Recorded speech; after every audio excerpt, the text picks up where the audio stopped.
Bonjour tout le monde, ici Héloïse de Famille TDH.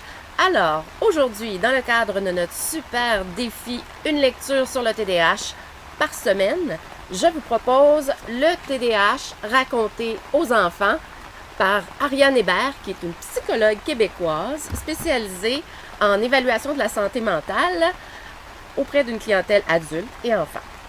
Alors, c'est le deuxième ouvrage que je lis d'Ariane Hébert. Celui-ci s'adresse plus particulièrement aux enfants, donc on dit raconter aux enfants. Alors la cible première, c'est les enfants, ce sont les enfants, mais ça s'adresse aussi à leurs parents et aux différents intervenants. C'est un livre qui s'adresse, oui, aux enfants, donc il a un format plus adapté aux enfants. Et c'est l'histoire de Léo, qui a 9 ans, et à qui on lui dit qu'il a un TDAH et qui essaie de comprendre pourquoi, qu'est-ce que c'est le TDAH à travers une série de découvertes et d'aventures. Alors, c'est un peu le topo de ce bouquin-là. Et puis, comme toujours, j'ai noté des qualités et des petites faiblesses.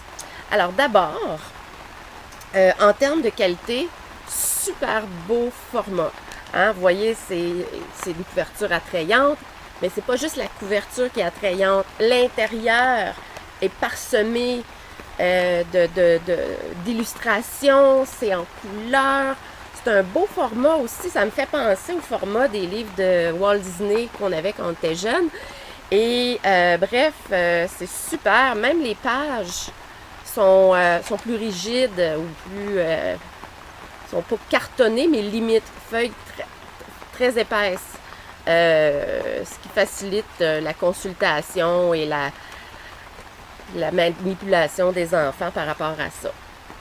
Alors, comme je disais, c'est un petit livre d'histoire. Hein? Donc, chaque page est illustrée. Là. Il y a vraiment une illustration par page. Et puis, ça peut se raconter avant le dodo, à la manière d'un livre d'histoire, comme vous avez l'habitude. Ce que j'ai bien aimé dans l'ouvrage, c'est que le texte est parsemé de petites mises en forme. Je ne sais pas si vous voyez ici, là. Donc, il y a des petites mises en forme à la manière des livres de Geronimo Stilton ou différents ouvrages qui sont destinés aux enfants, aux premières lectures. Celui-là, il y en a plein et je les trouve pas mal chouettes. Quand on parle d'un chat, là, on a une typo avec des pattes de chat. Donc, je trouve ça vraiment cute.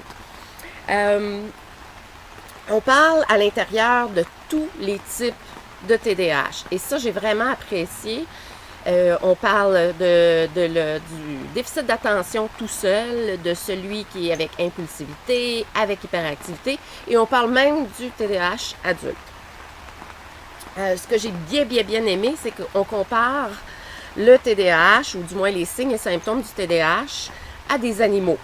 Hein? Donc, certains traits se rapportent plus à une abeille, d'autres traits se rapportent plus à une sauterelle, etc. Donc, on sait que le TDAH, il y a toutes sortes de TDAH et chaque enfant, peu importe le diagnostic relié ou à l'intérieur d'un TDAH, que ce soit le déficit d'attention seul, ils peuvent avoir des caractéristiques qui les diffèrent. Donc, on dit souvent, il y a autant de types de TDAH que de types d'enfants. Donc, bref, à travers, raconter comme ça à travers les animaux, c'est vraiment chouette. Et ce qui est intéressant, c'est qu'on combine les animaux et on en fait des nouveaux. Donc, une saute-abeille, un pois-singe, donc combinaison de poisson-singe, l'autre c'était combinaison sauterelle-abeille, parce que chaque enfant a des traits différents et ça crée des nouvelles bébites, si je peux dire ça comme ça.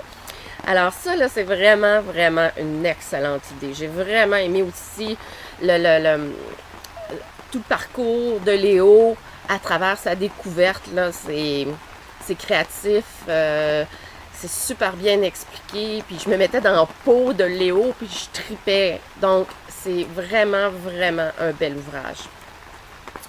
Est-ce que j'en oublie? Ah oui, pour découvrir quel animal nous sommes, donc l'enfant est invité à cocher si chacun des signes et symptômes pour savoir à quel animal il correspond. Et sinon, en créer un nouveau.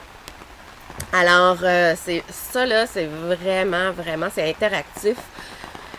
C'est probablement le plus bel ouvrage que j'ai lu qui est destiné aux enfants.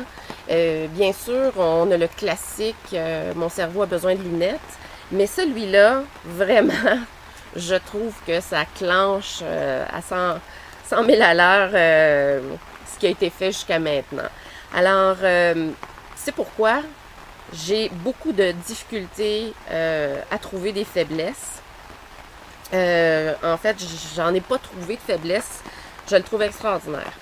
Alors, c'est pourquoi là, je lui donne la note de 6,5 colibri sur 7. C'est vraiment un excellent ouvrage. Et pour 15 $, ça vaut même pas la peine de se questionner. Allez-y, allez vous acheter ce beau petit ouvrage-là. Même si l'enfant est plus vieux, je trouve que c'est super mignon et super bien fait. Donc voilà, je pense que je peux pas avoir une meilleure opinion d'un bouquin. Alors, ça complète mon compte-rendu de cette semaine. Alors, n'oubliez pas d'aller voir les semaines précédentes. Et puis, ben, sur ce, je vous souhaite une bonne journée et à la prochaine. Ciao, ciao!